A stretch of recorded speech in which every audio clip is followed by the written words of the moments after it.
बहुत समय की बात है, एक गांव में श्यामू नाम का एक गरीब किसान रहता था। वह बड़ा ही मेहनती व्यक्ति था। उसके परिवार में उसकी पत्नी और 2 बच्चे रहते थे। उसकी पत्नी बड़ा ही घमंडी और आलसी किस्म की थी।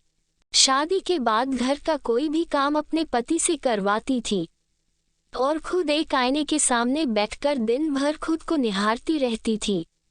उसके बच्चे के थोड़ा बड़ा होने पर अब उनसे घर का सारा काम करवाती थी। वह हमेशा चाहती थी कि मुझे बिना कोई काम करे सब कुछ मिल जाए। तभी एक दिन श्यामू के पत्नी ने सपना देखा कि उसका एक बहुत बड़ा सा महल है, उसके चारों ओर नौकर चाकर है और वो सिंहासन पर बैठी हुक्म दे रही है। तभी अचानक छत से बारिश का पानी टपका, जिससे उसकी नींद खुल गई और सारा सपना चकनाचूर हो गया। इस गुस्से में अपने पति को बहुत सुनाती है और उसके जगह में जाकर सो जाती है। ये सब देख श्यामू परेशान हो जाता, मगर कुछ कह भी नहीं पाता। समय गुजरता गया। तभी एक दिन श्यामू की पत्नी रात के समय अपने पति और बच्चों को छोड़कर घर से बाहर निकल जाती है। वह जाते हुए बहुत दूर किसी जंगल में पहुंच जाती है। तभी उसे कुछ दूरी पर रात के घनघोर अंधेरे में एक चमकता हुआ प्रकाश दिखाई देती है और जब वह पास जाकर देखती है तो उसे एक अजीब सा सोने का दरवाजा जादुई घर जैसा दिखाई देता है। उसे देख घबरा जाती है, फिर भी सोने के लालच में उस दरवाजे के अंदर चली जाती है और जब अंदर पहुंचकर देखती है तो क्या नज़ारा दिखाई देता है, मानो स्वर्ण लोक में आ गई हो। वह देखती है कि एक जादुई जैसे घर में चारों ओर स्वर्ण और रत्न जड़ों से फलों जैसे लदे हुए पेड़ दिखाई दी।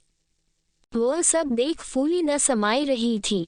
अपने आप को उस स्वर्ण लोक की महारानी समझने लगी और सोचने लगी कि मैं इस लोक की महारानी हूँ और मेरे सैकड़ों दासियां हैं और मैं एक बड़े सिंहासन पर बैठी राज कर रही हूँ।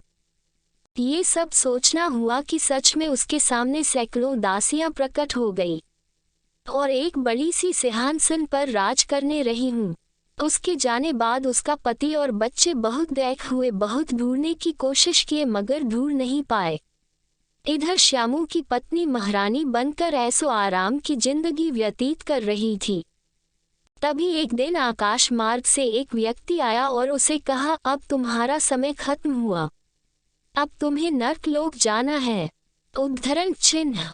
ये सुन श्यामू की पत्नी डर गई और कहने लगी, क्या मैं अभी तक मरी नहीं हूँ और तुम कहते हो कि मैं नर्कलोक जाऊं?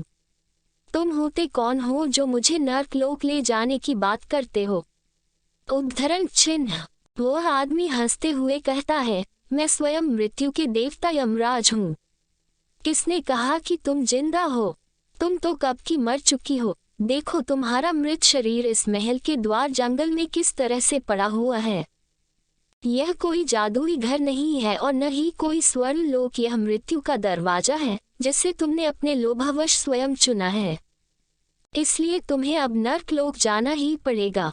उद्धरण चिन्ह। श्यामू की पत्नी अपनी मृत शरीर देख बहुत रोई और गिड़गिड़ाते हुए उनसे विनती करने लगी, मुझे क्षमा करे भगवान, मैं लालची और पापिनी हूँ। मैं अपने पति और बच्चे को छोड़कर आई हूँ।